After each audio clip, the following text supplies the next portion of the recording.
কিন্তু সব ঠিকই আছে, একটা জিনিস কম কম লাগছে।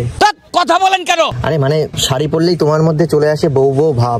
তাই বলছি তোমার পাশে একটা স্বামীর অভাব। এত ঘুরিয়ে পেঁচিয়ে নাটক মানাতে যাস না, সরাসরি বল তোর লাগাতে ইচ্ছা করছে।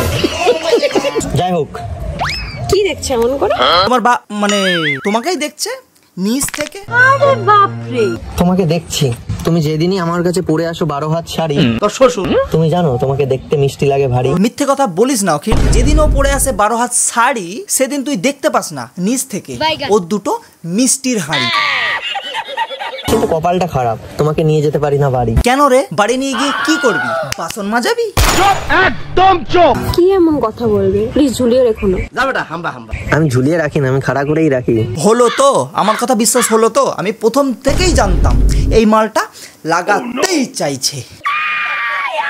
মানে এই যেমন এই সাইড থেকে দেখছি, ওই সাইড, সব সাইড থেকে দেখেছি, আর ও শুধু সামনে আর পেছন থেকেই তোমার দূরে দূরে তুমি খারাপ। আরে বাবা, ওই দুটো দেখেই তো বুঝতে পারবে ভালো কি খারাপ, বড় কি ছোট, মজা লাগবে।